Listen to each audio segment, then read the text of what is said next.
Hello students, आज का हमारा टॉपिक है क्वांटिटीज़, मेजरमेंट्स एंड यूनिट्स। आज से हम ये कह सकते हैं कि हमारा जो फिज़िक्स का सिलेबस है वो शुरू हो रहा है और जिसमें हम सबसे पहले बात करेंगे क्वांटिटीज़ की। फिजिकल क्वांटिटीज़ किसको कहते हैं?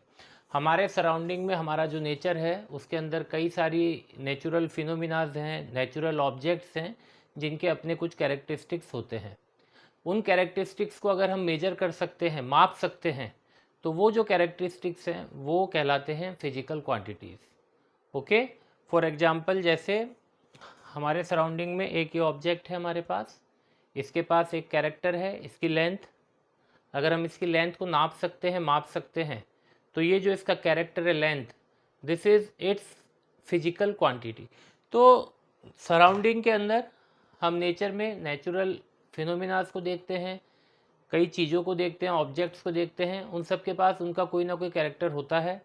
वो उनकी लेंथ हो सकती है, यानी कि साइज हो सकती है, उनका मास हो सकता है, वेट हो सकता है। ओके, और कई सारी चीज़ें हैं, नेचुरल फिनोमिनाज हैं, नेचर में होने वाली कई फिजिकल हैपनिंग्स हैं जिनके अपने खुद के कुछ कैरेक्टरिस्टिक होते हैं। अगर हम उनको नाप सकते हैं, यानी हम उनको मेजर कर सकते हैं, माप सकते हैं, ओके, हम उसको क्वांटिफाई कर सकते हैं, तो वो जो कैरेक्टरिस्टिक है वो कहलाती हैं फिजिकल क्वांटिटीज़। तो फिजिकल क्वांटिटीज़ की अगर हम डेफिनेशन बताएं, अगर हम इसको डिफाइन करें, तो हम कह सकते हैं physical quantity, the quantities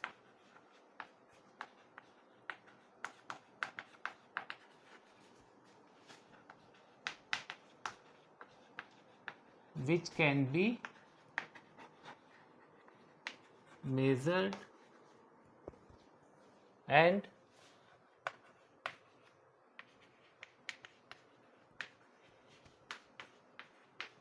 with help of them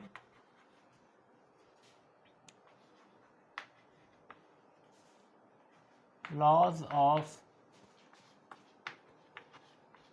physics can be explained।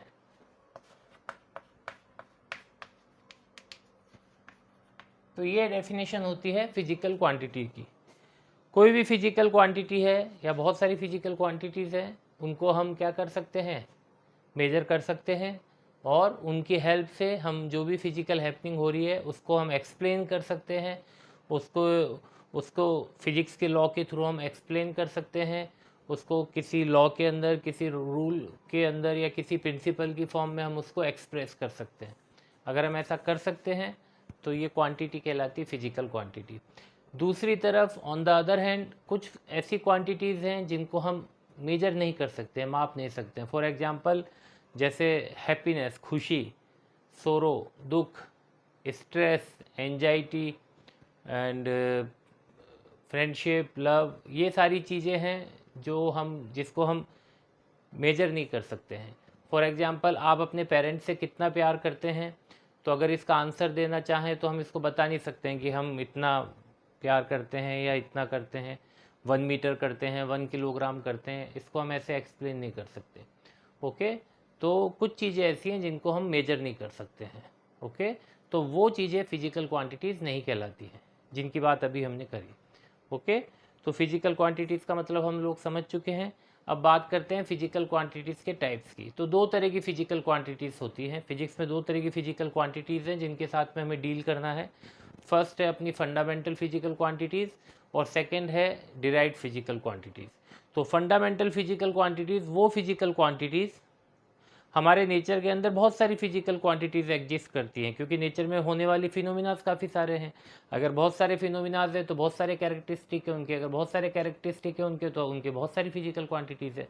Okay, तो हम इसलिए कह सकते हैं कि there are lot of physical quantities which exist in nature, जो नेचर के अंदर एग्जिस्ट करती हैं। उनमें से कुछ फिजिकल क्वांटिटीज़ ऐसी हैं जो इंडिपेंडेंट है दूसरी फिजिकल क्वांटिटीज से, यानी कुछ फिजिकल क्वांटिटीज ऐसी हैं जिनको एक्सप्लेन करने के लिए या जिनको डिफाइन करने के लिए किसी और फिजिकल क्वांटिटी की हेल्प की ज़रूरत नहीं पड़ती है। ओके, तो ऐसी कुछ फिजिकल क्वांटिटीज़ जो दूसरी फिजिकल क्वांटिटीज से इंडिपेंडेंट है, और उनका एक सेल्फ एक्सप्लेनेशन उनका अपने पास है। उसके लिए उनको समझने के लिए, उन फिजिकल क्वांटिटी को समझने के लिए किसी और फिजिकल क्वांटिटी की हेल्प की ज़रूरत नहीं पड़ती है। तो ऐसी फिजिकल क्वांटिटीज़ जो हैं वो चुनिंदा फिजिकल क्वांटिटीज़ हैं, और इन चुनिंदा फिजिकल क्वांटिटीज़ को ही हम कहते हैं फंडामेंटल या बेस फिजिकल क्वांटिटीज़।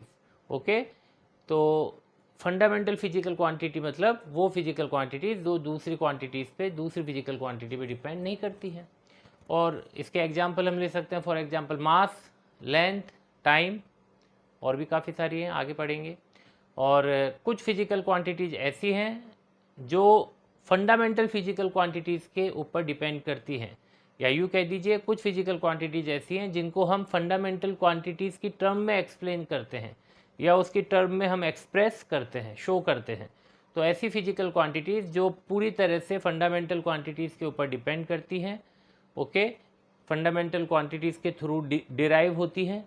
ओके, तो ऐसी फिजिकल क्वांटिटीज़ को हम कहते हैं डिराइव्ड फिजिकल क्वांटिटीज़। और इनके एग्जांपल है जैसे एरिया, वॉल्यूम, आपका density, velocity, acceleration, force, work, energy, power, pressure, काफ़ी सारी फिजिकल क्वांटिटीज़ है।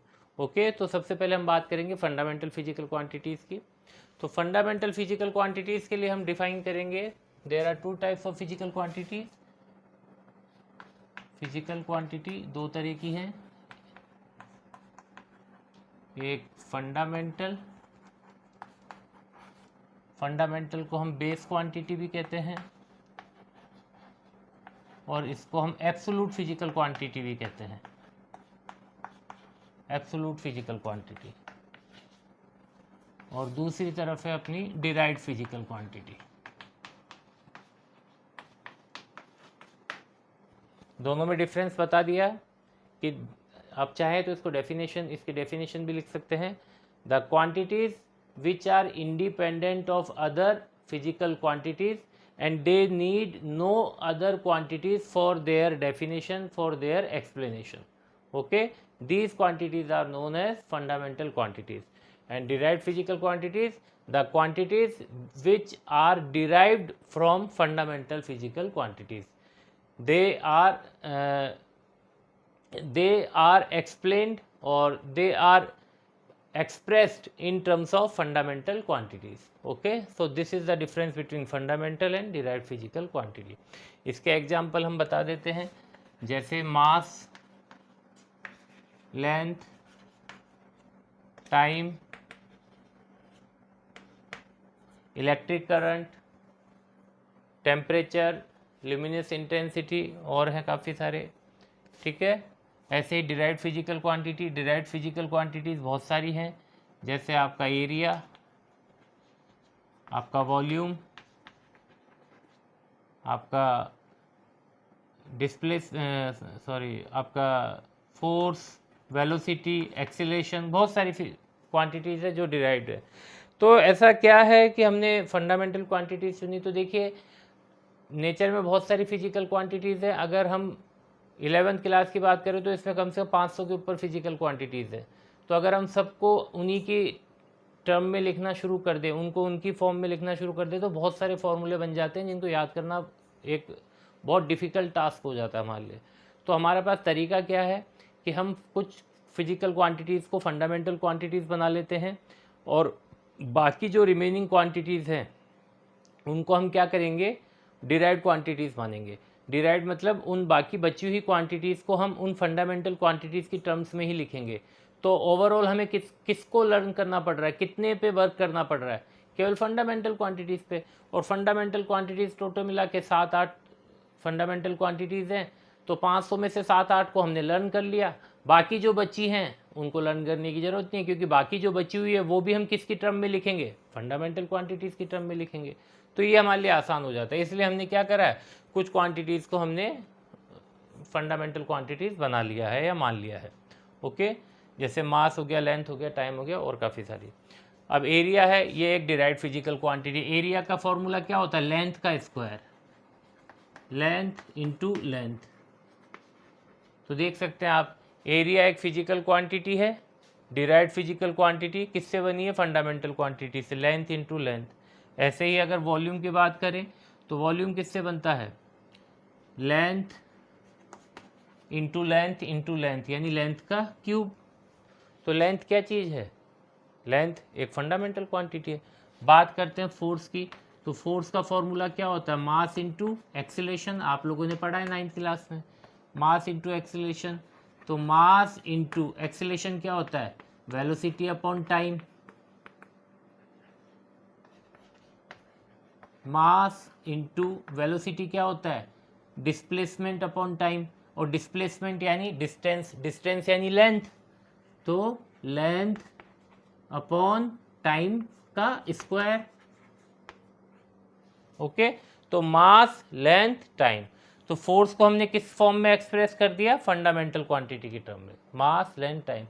तो हमारे को ये आसान करने के लिए, फिजिक्स को आसान रखने के लिए, फिजिक्स को इजी बनाने के लिए ये हमारा एक तरीका है कि हम फंडामेंटल क्वांटिटीज़ बना लेते हैं कुछ क्वांटिटीज़ को, फिर उन्हीं के थ्रू हम अदर क्वांटिटीज़ को डिराइव करेंगे, ताकि अदर क्वांटिटीज़ को भी समझने के लिए हमें केवल किस पे डिपेंड रहना पड़े? फंडामेंटल क्वांटिटीज़ पे डिपेंड रहना पड़े। Okay, so this is the method. Okay, so there are two types of physical quantities, fundamental and derived physical quantities. अब बात करते हैं मेजरमेंट की। अभी हमने फिजिकल क्वांटिटी की डेफिनेशन क्या बताई कि ऐसी क्वांटिटीज जिनको हम क्या कर सकते हैं? मेजर कर सकते हैं, माप सकते हैं। तो कैसे मापते हैं, कैसे मेजर करते हैं? तो इसका आंसर है मेजरमेंट।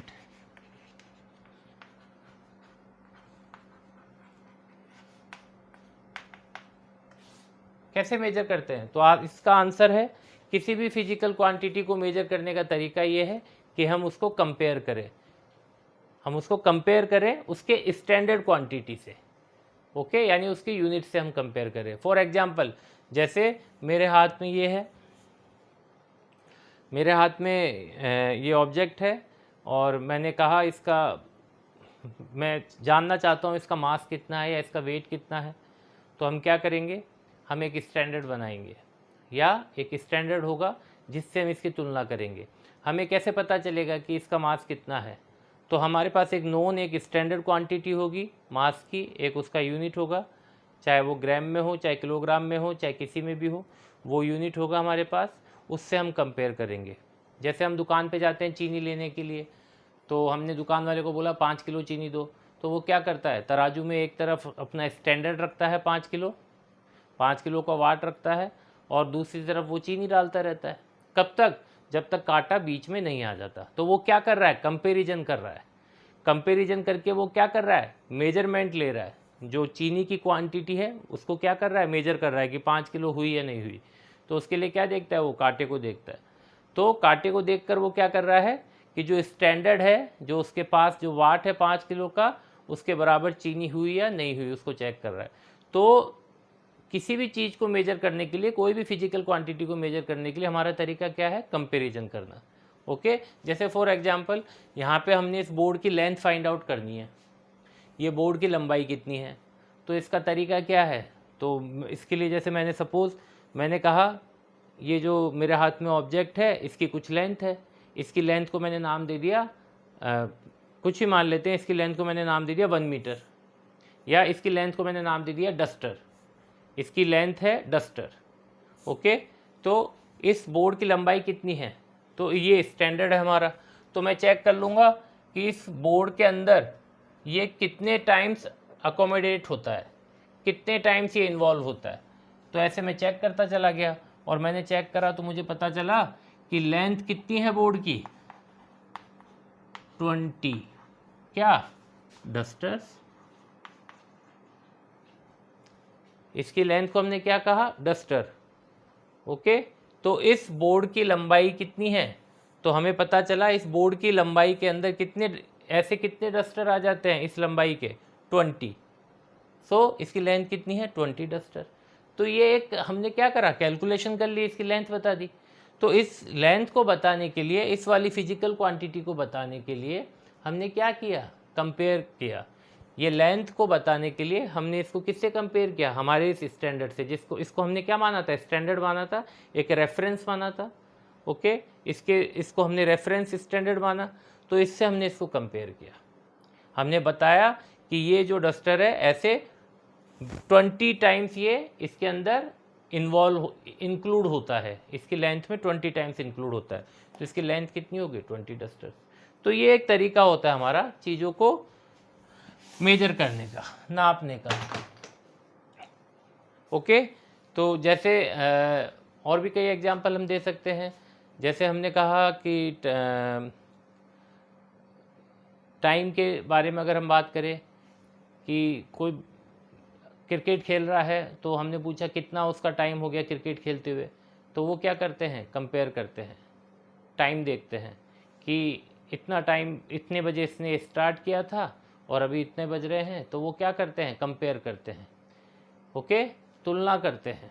तो तुलना करने से क्या बता सकते हैं हम तुलना करके, कंपैरिजन करके हम मेजरमेंट ले सकते हैं कि इसको इतनी देर होगी खेलते हुए। ओके, तो ये सारी चीज़ें हम बता देते हैं। ओके, तो तरीका क्या है हमारा, कंपैरिजन, किसके साथ में, रेफरेंस के साथ, रेफरेंस स्टैंडर्ड के साथ। सो measurement, it is the process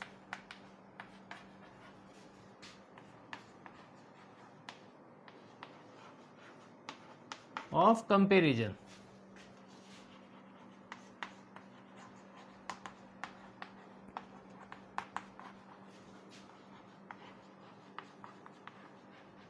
with reference standard, इसको हम क्या कहते हैं, यूनिट। ओके, ये एक स्टैंडर्ड क्वांटिटी और उसके यूनिट से हम कंपेयर करते हैं। ओके, अब एक और चीज़, फिजिकल क्वांटिटी को हम लिखते कैसे हैं, तो remember physical quantity is expressed in terms of its magnitude and unit. Okay, physical quantity, कोई भी फिजिकल क्वांटिटी है,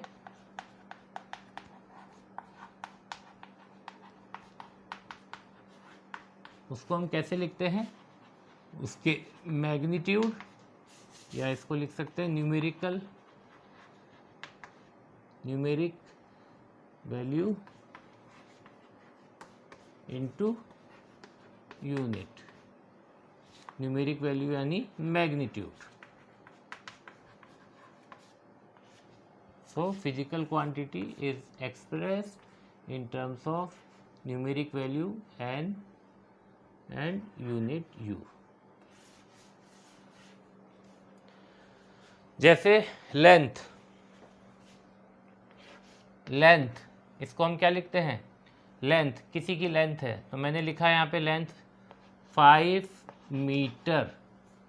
ओके, लेंथ लिखा मैंने 5 मीटर। So what is 5? 5 is numeric value, magnitude, and what is m, metre, unit. Okay, तो ये 5 metre हमें क्या बता रहा है, ये बता रहा है कि जो यूनिट है वो कितने टाइम्स है, 5 टाइम्स है। जिस भी ऑब्जेक्ट की हम लेंथ ले रहे हैं वहाँ पे ये जो मीटर है ये कितने टाइम्स एकोमोडेट है, कितने टाइम्स इंक्लूड है, 5 टाइम्स। ओके, तो इस तरह से हम क्या बताते हैं, लेंथ बताते हैं। ओके, अब हम इस लेंथ को अगर चाहें तो ऐसे भी लिख सकते हैं,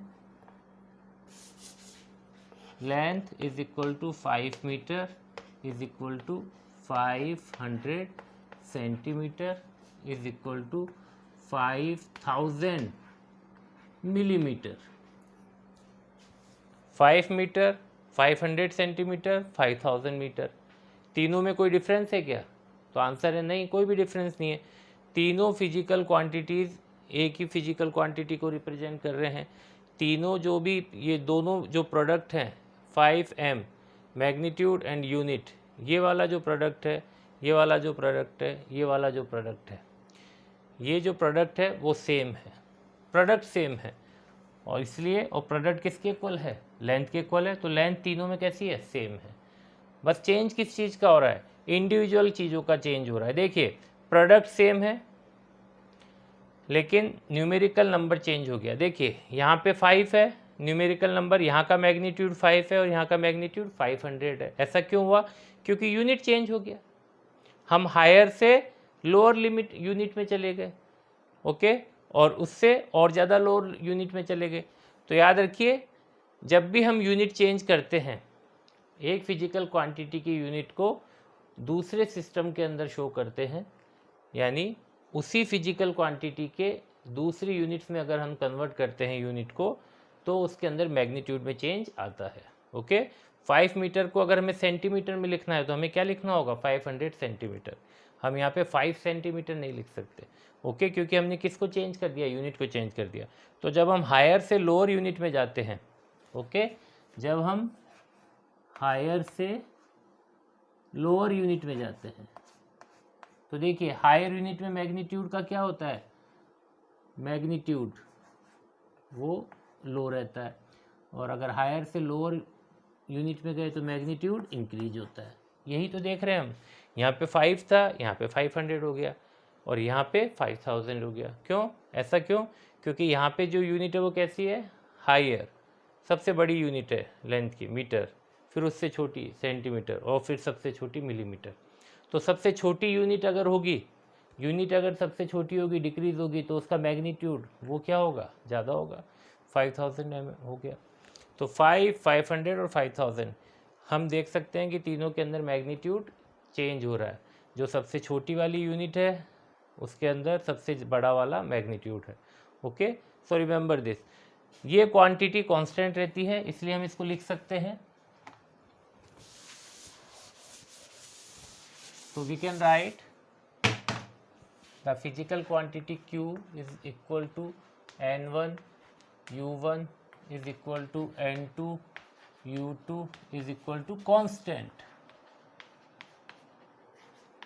ओके, लेंथ जो है फिजिकल क्वांटिटी यानी लेंथ जो है वो अभी भी वही है। 5 मीटर लिखिए, चाहे 500 सेंटीमीटर लिखिए, चाहे 5000 मिलीमीटर लिखिए। ओके, ये प्रोडक्ट चेंज हो सकता है, लेकिन ये प्रोडक्ट हमेशा सेम रहेगा। इंडिविजुअल क्वांटिटीज़ ऊपर नीचे चेंज हो सकती है, इंडिविजुअल क्वांटिटीज़, बट ये प्रोडक्ट हमेशा कैसा रहेगा, सेम, कांस्टेंट। ओके, तो इससे हमें क्या पता चलता है कि एन यू, ये जो प्रोडक्ट है ये क्या है, constant. Okay, therefore u is inversely proportional to n, या n is inversely proportional to u. आप यूनिट को हायर यूनिट यूज में लेंगे तो ऑटोमेटिकली मैग्नीट्यूड लो हो जाएगा। अगर आप लोअर यूनिट यूज में लेंगे तो मैग्नीट्यूड ऑटोमेटिकली अप हो जाएगा, ज़्यादा हो जाएगा। Okay, so remember this. Now अब हम बात करते हैं कुछ एग्जाम्पल्स। देखिए इसके अंदर, जैसे अगर हमसे पूछा जाए 1 electron volt is equal to 1.6 into 10⁻⁻19 joule. Okay, this is unit, electron volt unit of energy, joule unit of energy. Okay, तो अब हमसे पूछा जाए कि बताइए इलेक्ट्रॉन वोल्ट बड़ी यूनिट है या जूल बड़ी यूनिट है, तो हमारा तरीका क्या है, जिसका मैग्नीट्यूड ज़्यादा होगा, जिसके साथ में मैग्नीट्यूड ज़्यादा होगा वो यूनिट उतनी ही कम होगी, छोटी होगी। ओके, तो 10⁻⁻19 ये नेगेटिव में है, यहाँ पे हम अगर इसको चाहें तो इधर ले जा सकते हैं। 1 electron volt is equal to 1.6 upon 10⁻⁹ plus का हो गया ऊपर से नीचे आके जूल, 10⁻⁹ इधर आ जाएगा, 10⁻⁹ electron volt is equal to 1.6 joule. तो अब हम देख सकते हैं इलेक्ट्रॉन वोल्ट के साथ में मैग्नीट्यूड है 10⁻⁹, यानी 10 के आगे इतने जीरो और आएंगे, और यहाँ पे जूल के साथ में जो मैग्नीट्यूड है ओनली कितना है, 1.6। ओके, सो ये वाला मैग्नीट्यूड इस वाले मैग्नीट्यूड से ज़्यादा है। अगर ये मैग्नीट्यूड इस वाले मैग्नीट्यूड से ज़्यादा है तो ऑब्वियसली ये वाली यूनिट इस वाली यूनिट से कम है, छोटी है। So electron volt is lower unit than joule. Okay, so इस तरह से हमें ध्यान रखना है, जो प्रोडक्ट है उसे मैग्नीट्यूड को देखना है हमें कि मैग्नीट्यूड ज़्यादा है या कम है, किसके कंपैरिजन में, लेफ्ट हैंड साइड वाली क्वांटिटी, लेफ्ट हैंड साइड वाले प्रोडक्ट के कंपैरिजन में। दोनों सेम फिजिकल क्वांटिटी को रिप्रेजेंट कर रहे हैं, दोनों ही किसको रिप्रेजेंट कर रहे हैं, एनर्जी को रिप्रेजेंट कर रहे हैं। ओके, और दोनों की वैल्यू भी सेम है। 1 electron volt is equal to 1.6 into 10⁻⁻⁹ joule. दोनों वैल्यू सेम है, बट डिफरेंस किस चीज़ का है? यूनिट का। यहाँ पे ये यूनिट स्मॉलर यूनिट है और ये बड़ी यूनिट है। Okay, so electron volt is smaller unit than joule. Now अगर हम ऐसे ही एक और देखना चाहें तो देखिए 1 volt is equal to 1/300 state volt. Okay, तो अगर अब हमसे पूछा जाए कौन सी यूनिट बड़ी है, तो सीधे से पता चलता है 300 को इधर ले जाइए, 300 volt is equal to 1 state volt. तो 1 स्टेट वोल्ट किसके इक्वल है? 300 वोल्ट के इक्वल है। तो ऑब्वियसली ये अकेला 300 के इक्वल है। इसका मैग्नीट्यूड ज़्यादा है, इसका मैग्नीट्यूड ओनली 1 है, इसका मैग्नीट्यूड 300 है। इसका मैग्नीट्यूड ज़्यादा है तो ये यूनिट स्मॉलर है, इसका मैग्नीट्यूड कम है तो यूनिट लार्जर है। So volt is smaller than state volt. Okay, so इस तरह से हमें ये चीज़ों को ध्यान रखना है। नाउ अब बात करते हैं सिस्टम ऑफ यूनिट्स। हम मेजरमेंट जो करते हैं, हमने कहा मेजरमेंट करने का तरीका क्या है हमारा? कंपैरिजन। ओके, कंपैरिजन करके हम क्या करते हैं? मेजरमेंट करते हैं। अब बात करते हैं कि कंपैरिजन करने के लिए हमने कुछ सिस्टम बनाए हैं यूनिट्स के। ओके, कुछ स्टैंडर्ड बनाए हैं यूनिट्स के। तो सबसे पहले हम लेते हैं सिस्टम ऑफ यूनिट्स।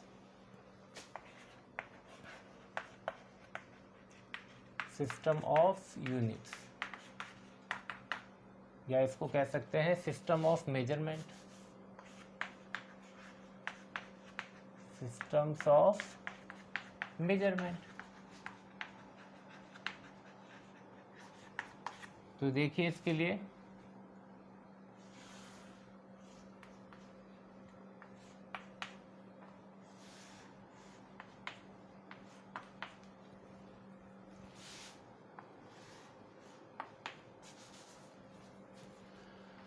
सबसे पहले CGS, फिर FPS, फिर MKS।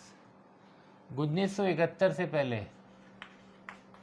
बिफोर 1971, ये 3 सिस्टम थे यूनिट्स के जो अवेलेबल थे, या यूँ कह दीजिए जिनके थ्रू हम वर्कआउट करते थे। ओके, ये 3 यूनिट्स है।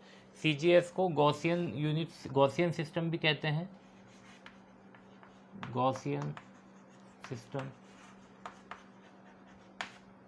इसको ब्रिटिश सिस्टम भी कहते हैं। अंग्रेज़ों के टाइम पे आया था ये, और जब अंग्रेज़ चले गए इंडिया से तो ये सिस्टम भी चला गया, और इसको मैट्रिक सिस्टम भी कहते हैं।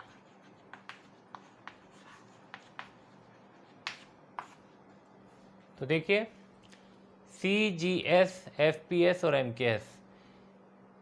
FPS ब्रिटिश सिस्टम था, ओके, यूनिट्स का। इसके अंदर हम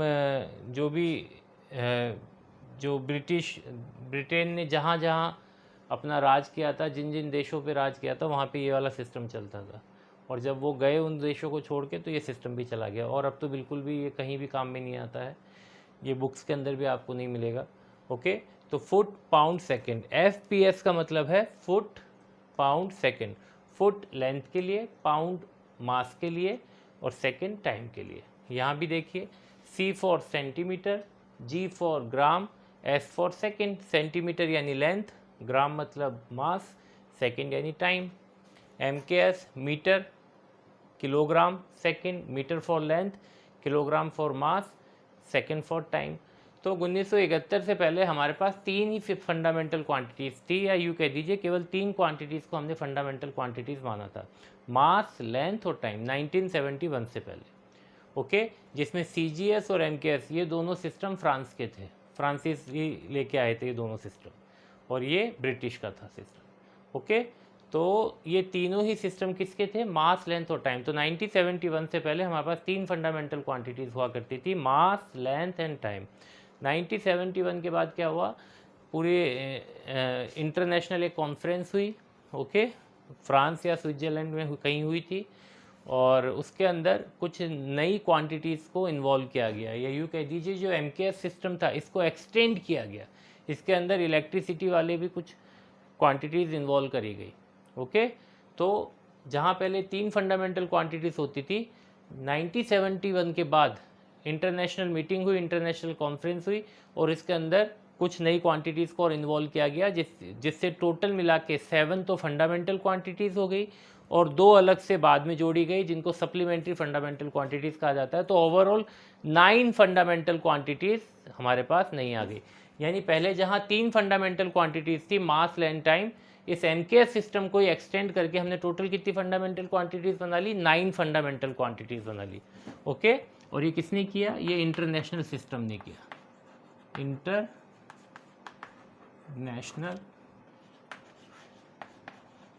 सिस्टम ऑफ यूनिट्स, और इसी को हम कहते हैं SI।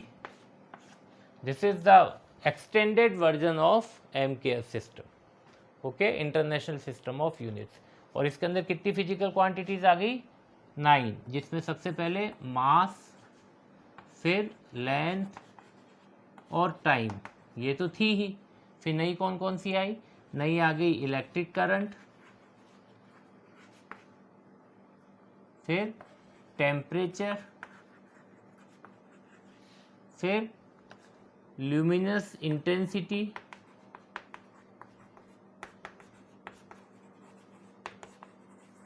फिर अमाउंट ऑफ सब्सटेंस, तो ये कितनी हो गई? 1 2 3 4 5 6 7, तो 7 क्वांटिटीज। 3 से कितनी हो गई? 7, और अलग से 2 quantities supplementary fundamental quantities, those R angle and solid angle. 8 9। Okay, तो इंटरनेशनल सिस्टम ऑफ यूनिट्स में ये 9 क्वांटिटीज इन्वॉल्व है, ये 9 क्वांटिटीज इंक्लूड है। ओके, सो हमें यही पढ़ना है। और हमारी जो अभी चल रही है फिजिक्स में सिस्टम जो चलता है वो SI सिस्टम ही चलता है। ओके, सो इसको तो हम पूरी तरह से रिजेक्ट कर चुके हैं, अब कहीं काम नहीं आता है, अब हमारे काम आता है ये वाला सिस्टम। तो इसके अंदर हम देखते हैं कि इन क्वांटिटीज़ की क्या यूनिट्स हैं। ये फंडामेंटल क्वांटिटीज़ हैं, तो ऑब्वियसली इनकी जो यूनिट्स होंगी वो कैसी होंगी? फंडामेंटल यूनिट्स होंगी। अब एक चीज़ और, जो हम यूनिट्स यूज में लेते हैं उनमें कुछ खासियत होना ज़रूरी है। ओके, सो रिमेंबर दिस, जो भी यूनिट हम चूज करते हैं, we choose units which should be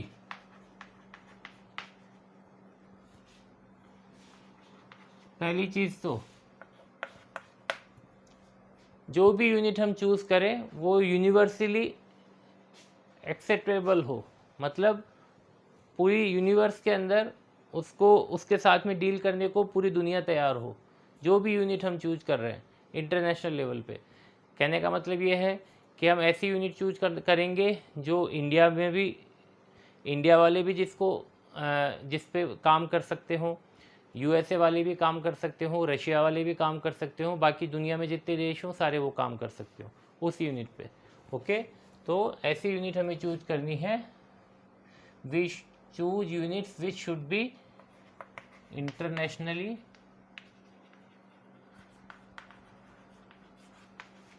acceptable.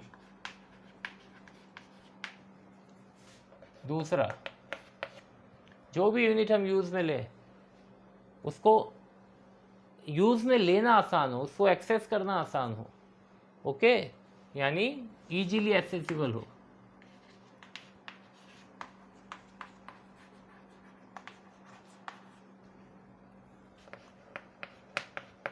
और तीसरा, इनवेरिएबल हो। इनवेरिएबल यानी इस इजीली एक्सेसिबल मतलब तो हम समझ गए कि जिसके साथ काम करना आसान हो। ओके, और इनवेरिएबल यानी जो टाइम के साथ में चेंज ना हो। फॉर एग्जाम्पल, जैसे हमने लेंथ का यूनिट लिया। ओके, हमने लेंथ का यूनिट जैसे हमने कह दिया कि ये कोई बच्चा हमने लिया, हमने कहा इसकी जो हाइट है 4 फीट हाइट है इस बच्चे की, और ये आज से हमारा लेंथ का यूनिट है, जो हमारे लेंथ का स्टैंडर्ड यूनिट है वो ये है। लेकिन वो बच्चा आने वाले समय में उसकी 4 फीट, अभी तो 4 फीट हाइट है, लेकिन आने वाले समय में क्या होगा, उसकी लेंथ बढ़ जाएगी, उसकी हाइट बढ़ जाएगी, तो हमारा यूनिट क्या हो गया, चेंज हो गया, तो वेरी कर गया हमारा यूनिट। ओके, जैसे हमने एक पेड़ लिया, पेड़ की हाइट को हमने कहा कि ये जो हाइट है पेड़ की, ये स्टैंडर्ड यूनिट है हमारा लेंथ का, तो कुछ टाइम बाद वो पेड़ बढ़ जाएगा, तो हमारा यूनिट चेंज हो गया। ओके, जैसे हमने एक आइस का पीस लिया और हमने कहा कि जो हमारा मास है उसका स्टैंडर्ड यूनिट ये है, इस आइस का जितना वेट है वो स्टैंडर्ड यूनिट है, तो कुछ देर बाद, कुछ समय बाद क्या होगा, वो आइस मेल्ट हो जाएगी, उसका साइज़ कम हो जाएगा, उसका मास कम हो जाएगा, उसका वेट कम हो जाएगा, तो इसको भी हम स्टैंडर्ड यूनिट नहीं बना सकते। तो हमें एक ऐसे स्टैंडर्ड यूनिट ऐसे बनाना है जिसके अंदर कुछ वेरिएशन नहीं आना चाहिए। Okay, with respect to time, यानी उसके ऊपर सराउंडिंग का कोई इफेक्ट नहीं होना चाहिए, ना उस पर कोई टेम्परेचर का इफेक्ट पड़ना चाहिए, ना उसके ऊपर टाइम का इफेक्ट पड़ना चाहिए, ना उसके ऊपर कोई प्रेशर का इफेक्ट पड़ना चाहिए।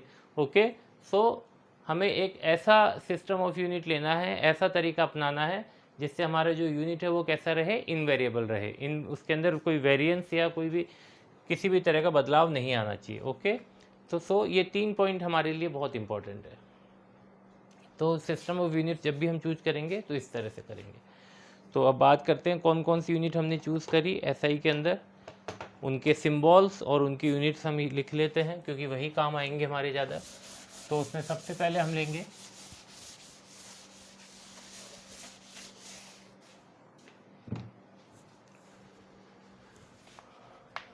SI system of units, serial number,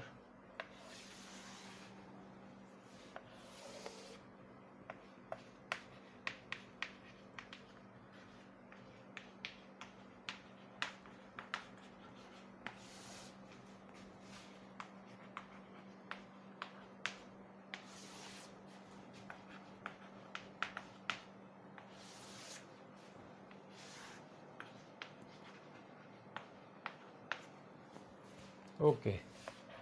तो सबसे पहले मास का जो सिंबल है वो है स्मॉल m। ओके, इसका जो यूनिट है वो है किलोग्राम,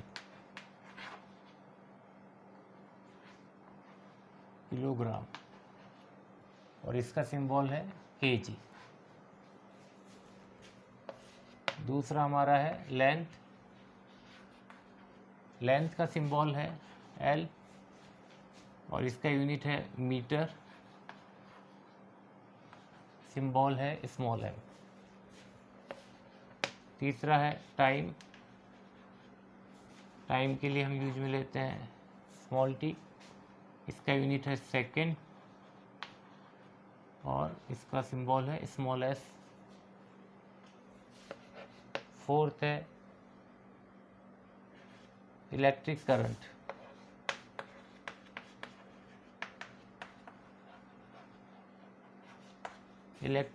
का सिंबल है I, स्मॉल i भी यूज़ में लेते हैं, कैपिटल I भी ले सकते हैं, स्मॉल i यूज में ले रहे हैं। इसका यूनिट है एम्पियर और सिंबल है E। ऐसे ही 5th नंबर पे आपका टेम्परेचर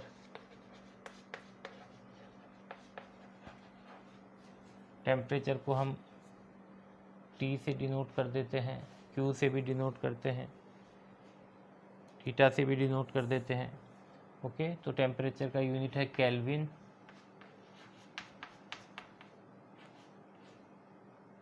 इसका सिंबल है कैपिटल K।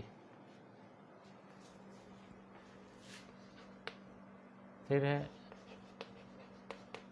ल्यूमिनस इंटेंसिटी, ये लाइट की प्रॉपर्टी है ल्यूमिनस इंटेंसिटी, इसका सिंबल है L और I, capital I for intensity, और इसका यूनिट है कैंडेला। जो कैंडल वर्ड है मोमबत्ती, उससे निकला ये कैंडेला, इसका सिंबल है CD।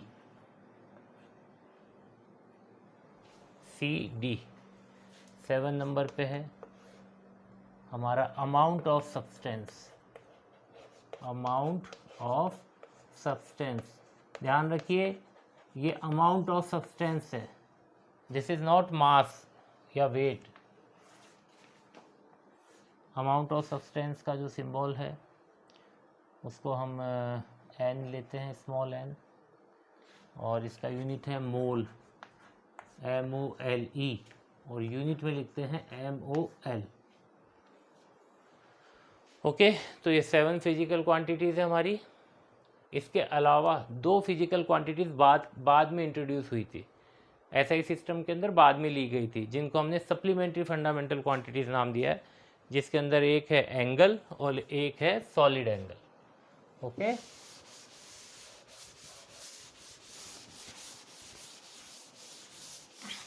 तो ये क्वांटिटीज़ को आपको याद रखना है, यही हमारी फंडामेंटल क्वांटिटीज़ है। यानी फिजिक्स के अंदर अब हम आगे चल के जितनी भी फिजिकल क्वांटिटीज़ पढ़ेंगे, इनको छोड़कर, इन क्वांटिटीज़ को छोड़कर बाकी जितनी भी क्वांटिटीज़ है वो सब की सब डिराइव्ड फिजिकल क्वांटिटीज़ है, और वो सारी की सारी डिराइव्ड फिजिकल क्वांटिटीज़ को हम इस फंडामेंटल क्वांटिटीज़ की टर्म्स में, इसकी यूनिट्स की टर्म में हम उनको एक्सप्रेस कर सकते हैं। ओके, सो बाकी 2 जो फिजिकल क्वांटिटीज़ है वो देखिए, एक एंगल, प्लेन एंगल। ओके, जब हम केवल एंगल लिखते हैं तो इट मीन्स प्लेन एंगल, यानी 2 डायमेंशनल एंगल। तो ओके, एंगल का जो सिंबल है वो हमें पता है। अगर हम इसके सिंबल की बात करें तो इसका सिंबल होता है थीटा, इसका यूनिट है रेडियन, और रेडियन को अगर शॉर्ट में लिखे तो RAD, या फिर इसको ऐसे भी करते हैं, कोई भी एंगल है जैसे 30 या जैसे पाई, इसको रेडियन में लिखना तो यहाँ C का सिंबल लगा देते हैं, C, this is symbol of radian. Okay, और रेडियन या फिर ऐसे लिख सकते हैं। सॉलिड एंगल, सॉलिड एंगल को भी आप थीटा कह दीजिए, या फिर ये वाला सिंबल ले लीजिए जो ओम का होता है, और इसका यूनिट है स्टीरेडियन, और इसका सिंबल है SR। ओके, सो ये 2 अलग से फिजिकल क्वांटिटीज़ ली गई। एक बात का हमेशा ध्यान रखना है, जब भी हम यूनिट लिखते हैं तो अगर हम यूनिट का फुल नेम लिख रहे हैं, फुल स्पेलिंग लिख रहे हैं, तो वो पूरा स्मॉल लेटर्स में होना चाहिए। और अगर हम सिंबल लिख रहे हैं तो सिंबल के अंदर कुछ यूनिट्स स्मॉल अल्फ़ाबेट होते हैं, कुछ में कैपिटल होते हैं। कैपिटल जो लिए जाते हैं वो उस साइंटिस्ट को रेस्पेक्ट शो करने के लिए दिए जाते हैं जिसने उसकी खोज की है। जैसे एम्पियर, एम्पियर में हमने ए कैसा लिया था, कैपिटल, जबकि एम्पियर को जब लिखते हैं, स्पेलिंग लिखते हैं, तो एम्पियर में हम क्या लिखते हैं, स्मॉल ए, AMPERE, स्मॉल में। लेकिन अगर हम उसको सिंबल में दिखाते हैं, यूनिट को पूरा लिखें तो स्मॉल में लिखना है, अगर उसका सिंबल दिखाना है तो कैपिटल A यूज में लेते हैं। लेकिन कई जगह जैसे मीटर है, स्मॉल में लिखते हैं स्पेलिंग, तो उसका सिंबल भी स्मॉल में। तो कई जगह सिंबल के अंदर स्मॉल और कैपिटल कुछ भी हो सकता है, लेकिन जब स्पेलिंग फॉर्म में लिखते हैं तब हम क्या लिखते हैं, स्मॉल लेटर्स में लिखते हैं। और एक बात ध्यान रखिए, यूनिट का कभी भी कोई प्लूरल फॉर्म नहीं होता है, यानी मीटर्स नहीं होता है। 1 metre, 2 metre, 3 metre, 100 metre, metres नहीं कहेंगे, एम्पियर्स नहीं कहेंगे, केल्विन्स नहीं कहेंगे, यानी इसका प्लूरल वाला फॉर्म नहीं होता है यूनिट का, ये आपको ध्यान रखना है। ओके, नाउ एंगल और सॉलिड एंगल, हम इसके बारे में थोड़ा सा समझ लेते हैं। एंगल और सॉलिड एंगल किसको कहते हैं, क्योंकि ये हमारे मैथमेटिक्स में भी काफ़ी काम आता है, ट्रिग्नोमेट्री में आप लोग पढ़ेंगे। ओके, अगर बात करें पहले एंगल की, तो देखिए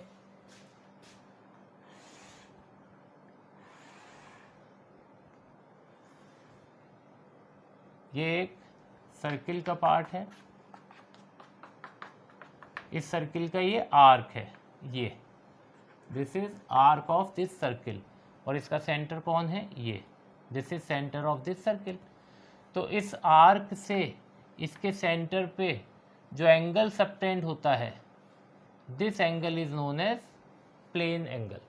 ओके, ये एक 2 डायमेंशनल ड्राइंग है सर्कल, 2 डायमेंशनल डिजाइन होता है। ओके, तो इसके आर्क से इसके सेंटर पे जो भी हम एंगल ड्रॉ करेंगे दैट इज प्लेन एंगल। और ये क्या है, ये रेडियस है इसकी, आर रेडियस। इस आर्क को हम किससे शो करते हैं, एस से या डी एस से। कंप्लीट आर्क लेते हैं तो कैपिटल एस लिख देते हैं, और अगर आर्क का हमने एक छोटा सा पार्ट लिया तो इसको क्या लिखते हैं, डी एस। सो एंगल की डेफिनेशन क्या होगी, द एंगल की डेफिनेशन होगी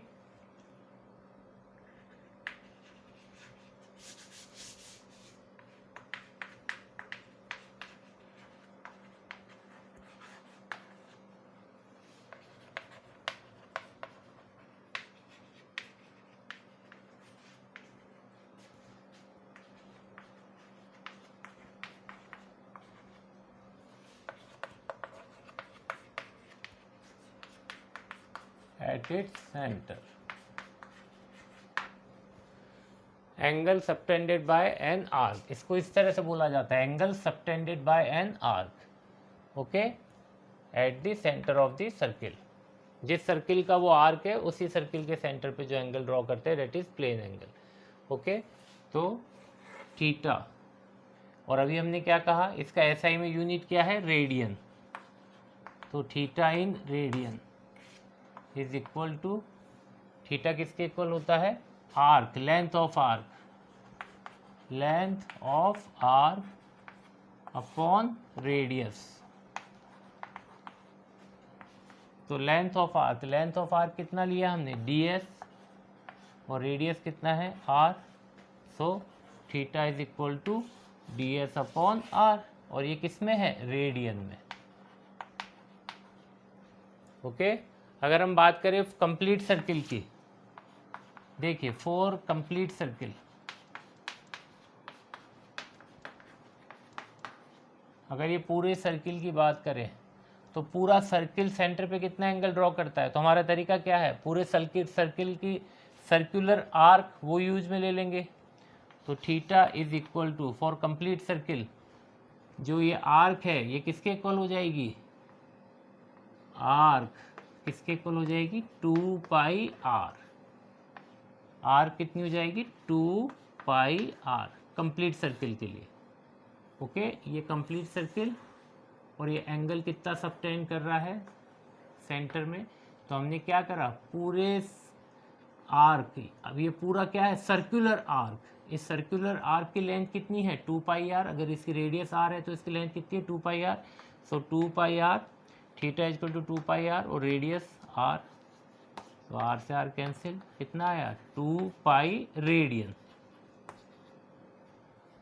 अगर हाफ सर्किल की बात करें, for half circle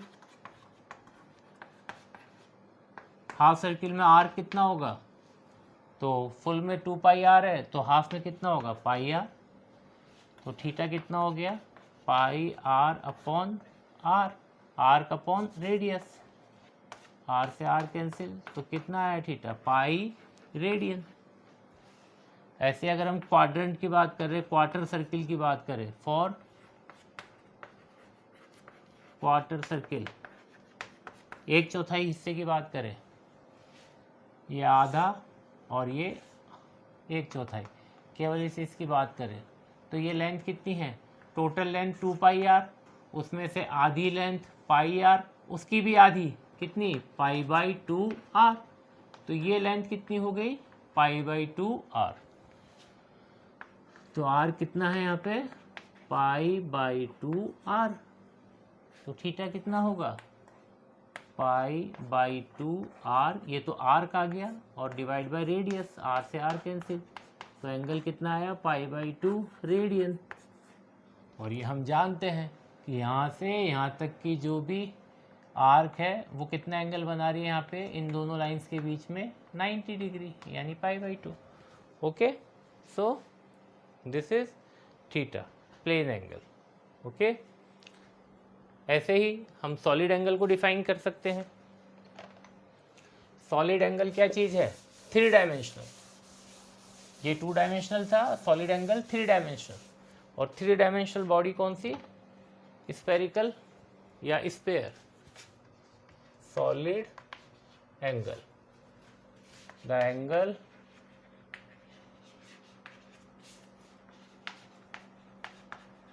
subtended by a part of the surface of a sphere at its center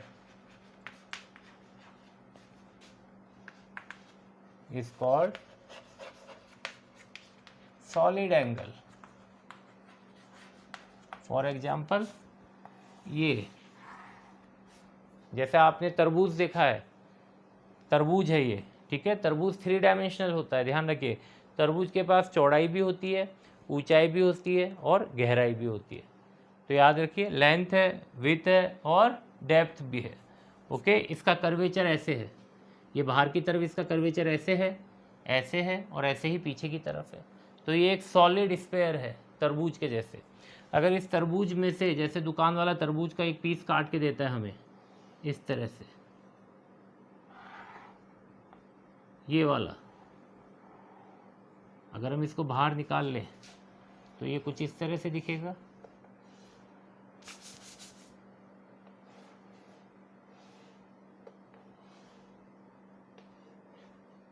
okay, ये क्या है, सेंटर है इस स्फीयर का। तो ये क्या है, एंगल। यहाँ पे क्या बन रहा है, एंगल बन रहा है। ओके, जैसे कोन होता है जिसमें हम नमकीन वगैरह रख के कई बार खाते हैं, तो वो कोन जो होता है, जो बर्थडे कैप होती है, वो जो कोन है वैसा ही पीस हमने निकाला इसमें से।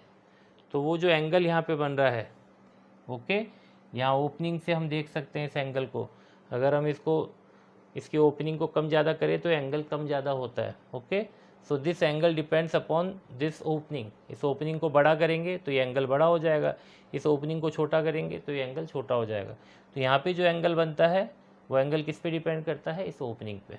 ओके, तो ये जो एंगल है इसको आप थीटा नाम दे दीजिए सॉलिड एंगल के लिए, या ये वाला सिंबल नाम दे दीजिए, ये वाला सिंबल बना दीजिए। तो ये किसके इक्वल होगा, दिस सरफेस एरिया, इस एरिया के, इसको नाम दे दीजिए डी ए। छोटा सा एरिया है ना, इतना सा एरिया लिया हमने तो इसको नाम दे दिया डी ए। ओके, अगर पूरा एरिया लेते तो हम ए नाम दे देते, हमने एक छोटा सा एरिया लिया डी ए। तो इस पूरी सरफेस में से, इस इतने से पोर्शन से, इतने से पार्ट से हमने क्या करा, सेंटर पे एक एंगल ड्रॉ किया। ओके, जैसे तरबूज वाला ऐसे पीस काट के हमें दिखाता है बाहर निकाल के, रेड पीस, तो जस्ट लाइक दैट, उसी के जैसे ही ये। ओके, तो इसको हमने निकाला, ये एरिया है और ये क्या है, इसकी रेडियस। तो एरिया इसका of surface divide by radius का स्क्वायर, रेडियस का स्क्वायर। तो एरिया ऑफ सरफेस कितना है, डी ए, रेडियस कितनी है, आर, इसका स्क्वायर। ओके, सो ये है सॉलिड एंगल और इसकी यूनिट क्या है, s r, t radian. Okay, so इस तरह से याद रख लीजिए, दिस इज सॉलिड एंगल। अगर हम बात करें, इसको समझे थोड़ा सा, हम इसके ऊपर इसको और आसानी से समझ लेते हैं। अगर हम पूरे स्पेयर की बात करें, पूरा स्पेयर अपने सेंटर में कितना एंगल बनाता है, तो देखिए for complete sphere, for complete sphere, तो हमारा फॉर्मूला क्या है, इसको थीटा ही लिख लेते हैं, इसको थीटा भी बोल सकते हैं। तो हमारा फॉर्मूला क्या है, एरिया ऑफ सरफेस। अब हम किसकी बात कर रहे हैं, पूरे स्पेयर की बात कर रहे हैं, तो पूरी स्पेयर का सरफेस एरिया लेंगे। पूरी स्पेयर का सरफेस एरिया कितना होगा, अगर रेडियस आर है तो सरफेस एरिया होगा 4 pi r square upon radius का स्क्वायर, आर स्क्वायर। तो आर स्क्वायर से आर स्क्वायर कैंसिल, तो theta is equal to 4 pi steradian. तो पूरा स्पेयर, फॉर कंप्लीट स्पेयर, वो कितना एंगल सबटेंड करता है सेंटर पे, 4 पाई। अगर हम बात करें आधे स्पेयर की, for hemisphere, okay, so theta is equal to, hemisphere के लिए सरफेस एरिया कितना हो जाएगा, पूरे का surface area 4 pi r square, तो आधे स्पेयर का surface area 2 pi r square divide by r square से r square cancel out, 2 pi st radian. Okay, तो आधा स्क्वायर इतना एंगल बनाता है सेंटर पे। तो ये है सॉलिड एंगल, मतलब ये होता है 3 डायमेंशनल, ये कोन है। ओके, जो मैंने बताया आपको, जैसे बर्थडे की टोपी आती है बच्चों के लिए, वैसा ही ये कोन है। इसकी ओपनिंग बड़ी होगी, एरिया बड़ा होगा तो ये एंगल बड़ा होगा। ओपनिंग छोटी होगी, एरिया छोटा होगा ये वाला, तो ऑब्वियसली ये एंगल भी छोटा होगा। तो ये एंगल से ये एरिया से सरफेस का जो एरिया है जिसको हमने चूज किया है, वो सरफेस का एरिया जितना बड़ा होगा ये एंगल उतना बड़ा होगा। Okay, so this surface area is directly proportional to this angle. Okay, so this is all about plane angle and solid angle. अब इसके बाद हम इसके अंदर पढ़ेंगे कन्वर्जन ऑफ एंगल्स, रेडियन से डिग्री में कन्वर्ट करना, और मिनट में कन्वर्ट करना, सेकंड में कन्वर्ट करना, और जस्ट इसका उल्टा सेकंड, मिनट और रेडियन को डिग्री में कन्वर्ट करना। ओके, बट इसको पढ़ेंगे हम नेक्स्ट वीडियो में। Thank you.